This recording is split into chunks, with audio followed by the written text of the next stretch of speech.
Banana bread made with fresh milled flour. I have a bunch of bananas. Literally, they were a bunch, but now they're a little less than a bunch, that are perfectly ready to make banana bread. And so I got this recipe from, I always say, Grains in Small Places. I've got her fresh milled flour cookbook after having printed several of her recipes off online. And every one of them has been absolutely amazing. And so I kind of make this banana bread weekly. My family loves it. I always take a little bit of it to work in the morning for my first break. It's delicious. And so that's what we're doing today. So, but first thing we need to do is measure out our wheat berries. The recipe calls for 300 grams of soft white wheat. That's what we have here. It's a little over. Good enough. The easiest way to make any of this stuff is by measuring it out first, and then when we go to mill it, it'll be the exact right weight. You don't have to remeasure, you don't have to worry about is it packed in, spoon it in, level it off. Bah, none of that stuff. Banana bread is super, super forgiving. So this is our, I think it's a Nutrimil Harvest, I think is what it's called. I love this thing. Got it maybe about like 5 months ago, and it's doing the job. So here we go. She's gonna be noisy.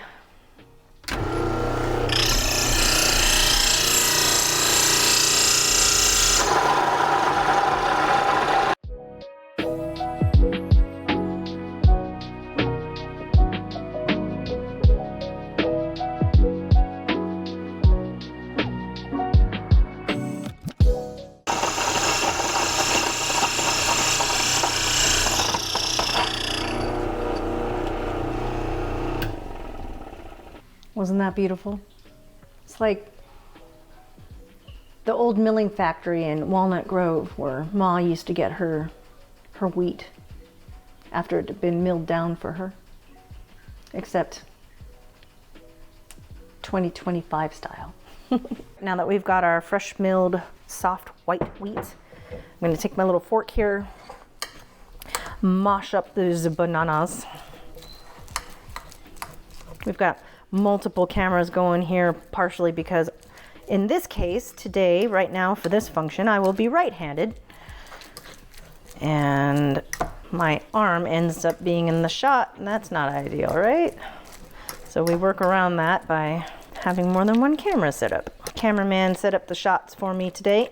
Cameraman has been doing so much editing and learning, watching and just all the different behind the scenes stuff in the last few days that he is mentally exhausted in the creative department. So we have our flour, and then we want to add, this is going to be baking powder, baking soda, salt, and cinnamon.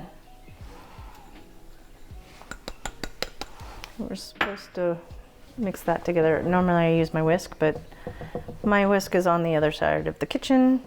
I have been boxed in by 2 tripods. So look at that, mixed up just fine. So now we're gonna add this guy here. This is vanilla honey. I prefer to use honey when I'm making stuff for us here. I try to feed us healthier stuff. Try to stay away from the white flours and the white sugars, mostly. We don't eat any packaged foods. At least cameraman and I do not eat pretty much any packaged foods. And then most of the time when I make bread, it's fresh milled flour. Although I am making a loaf of bread right now, it's rising in my little bowl over here. That is made with all-purpose flour because I'm gonna use it to make grilled cheese sandwiches, and I couldn't find the time to make the sourdough. So I'm using kefir instead of yogurt, which is what it calls for. You use buttermilk, yogurt, or kefir. I always have kefir on hand. My little treat most of the time in the afternoon is my concoction of kefir, cold coffee, and a little bit of maple syrup all stirred up. Man, I put it in the freezer to get it like super, super, super cold, and it is so satisfying and does a little good something for the gut, right, in the process. So we've got all those. I need to add my eggs.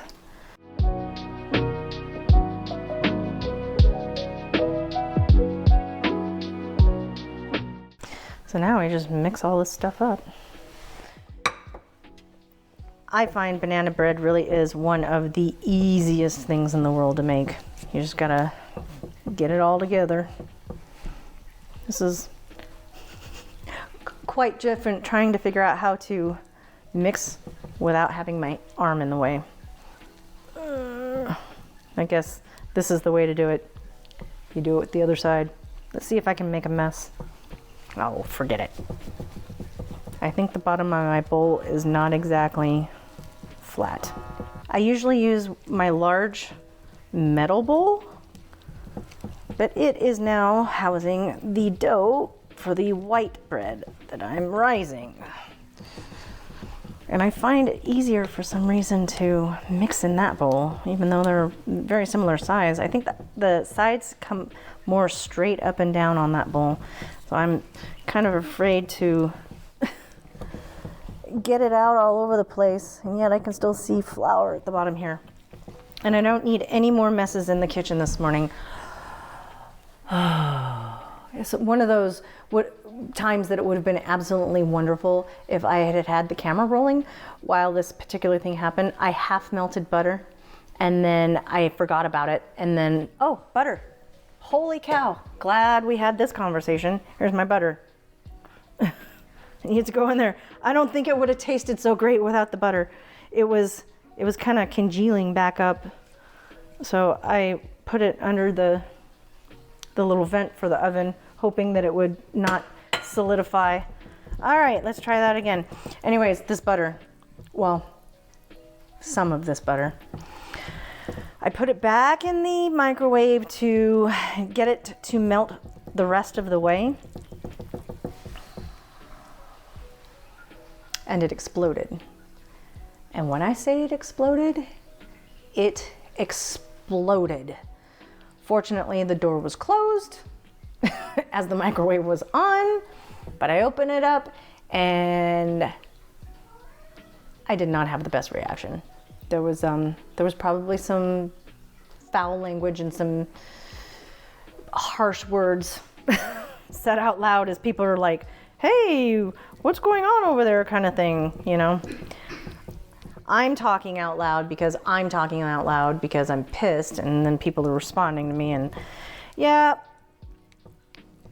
that was me. Although it was nowhere near as funny as the time that we were like trying to head out the door to take cameraman to his other job, and he made a shake in one of these blender bottles, right? And he's trying to get out the door. They're almost late to go, and apparently the lid was not completely all the way down, and it was a chocolate shake, and he went to shake it real hard, and it was chocolate everywhere in this kitchen, and I was dying laughing. He had a little bit on him, so it wasn't too bad, but I mean, it was on the ceiling, it was on the pantry door, it was all over the microwave, it was all over the floor. It made it all the way over into this other space that we have in the great room here. It was like 15 feet away. It was everywhere. And I'm dying of laughter. And he's looking at me and he's telling me, it's really not that funny. I'm like, oh, yes it is. I'm glad it wasn't butter. Well, it was chocolate and it was brown, and I had to like get it off of everything. And then of course it took me a bit to get it off of everything. So by the time I'm getting the last of it up, it's dry. Man, it was worth it for the story. But again, glad it wasn't butter because it wasn't greasy. This greasy mess in the microwave this morning was not pleasant. Anyway, hopefully we're good to go here. So I have made this little cheater thing I do for my breads. It works out really, really nicely for loaf bread. The honey oat wheat that I got from the same person, Cara Britch, grains in small places. I make it all the time. My family loves it. We love it. It's so delicious. But it's a honey oat wheat, and for the life of me, I could not figure out how to get this stupid bread out of here without running a knife down the side, or you know, and then you can't get it right. There's a little angle to the what is that? The bread pan, the loaf pan, and like I'm stabbing into it, so it's driving me crazy. So I bought, we got this silicone matting, and so what I've done is I've actually I've cut it up and placed the silicone matting in here in 2 different directions. This is my little hack. There's probably something out there that would work that didn't require me to figure out exactly what it is I needed, but I just put it in there, and when the loaf comes out, I take it out. I kind of yank it a little bit, take it out, and take it over to my cooling racks, and we're good to go. So here, hopefully I can make this happen without, I like my metal pan for this, because my metal bowl has a little ring on it, and I can put my fingers in between there to hold it, because I do not have good hands. I have really little hands, really little fingers anyway. My palm size isn't too bad, but it's hard for me to hold it. It's slippery. I have limited strength in my hands because of carpal tunnel, which I got from detailing cars. There was a 3-year period where I had a mobile auto detailing business, and triggering the pressure washer day in and day out for 3 years straight, even switching sides, one hand to the other hand, back and forth, it took out my ability to not have carpal tunnel. So we're gonna toss this into the oven, and since my tripods are blocking the oven, I'm not sure exactly how it's gonna happen. So let's see here. Taking that guy out. Let's see. Oh, cameraman. You told me I could call him, but I think I'm just gonna do it myself. All right. Shove this guy in here. Seems on the loose side. I have no idea if I'm in the shot or not. Hopefully it's above my head. So now it's gonna bake for about an hour, 60 to 70 minutes. And hope that I didn't mess up something because I was being filmed while I was doing it.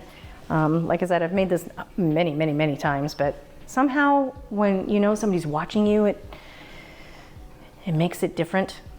Now you weren't watching me, but I know that you will be watching me, and so sometimes that makes a difference. So hopefully I'll remember to finish the video this time, because if you've seen the pistachio bread video, I completely screwed up that one in filming an end for it. So we'll be back. All right, the banana bread is done. You'll see that because it's been made with fresh milled flour. I mean, I don't know if you could see it or not. To me, it's pretty obvious. It looks very heavy. It is very heavy. It's a very, very dense loaf, but it's, oh man, it's delicious. It just like smushes in your mouth, and it's good stuff, good stuff. All right, so let's take this and hopefully it'll yank out. Yay. Ta. Oh, I almost did it. Did you hear it? And then eventually I will yank out the little bottom piece, but I'm not gonna make you stay for that. So that is the conclusion of fresh milled flour banana bread, courtesy of Grains in Small Places. So I mentioned that I was making bread with all-purpose flour, which I think I've done one other time in the last 25 years. and when I was making it and it was rising and everything, and after I shaped it, it was super floppy. So I'm not sure what is going on here with that, because I'm used to dealing with the fresh milled flour and it behaves very different. It's really stout. And so I had cameraman come in here and I was talking to him. You did it again. I was telling him how I am concerned about what's going on in this oven right now, because it got put in right after the banana bread came out. So he looked and he said, your funeral, you might be interested in what's going on in here. Ooh. It's a little floppy. I can't. I don't even know what's happening, but I bet it's delicious. What is this? I'm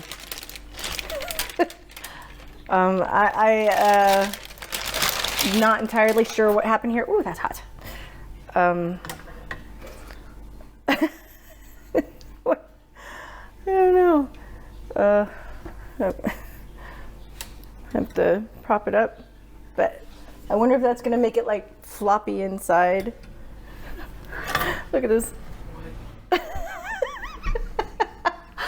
I don't know what happened. I'm not sure how we would make grilled cheese sandwiches out of that. We might just be having bread and bread only for dinner. Can I? But. All right, we're just gonna leave it like that. I got nothing. Next time on Cooney's Cookie Chronicles. I am going to follow up with my county to ask some questions on our cottage food operation permitting and registration form. Hi, good morning. Health Department. Hello. I hope you're finally the one that I need. My name is Cooney. I live in and I'm looking to obtain some information about the cottage food operation permit, and I wondered if you could answer a few questions for me. I have animals. As long as they're not in my kitchen area while I'm cooking for other people, then it's fine. So, you know, finding out all of these things definitely is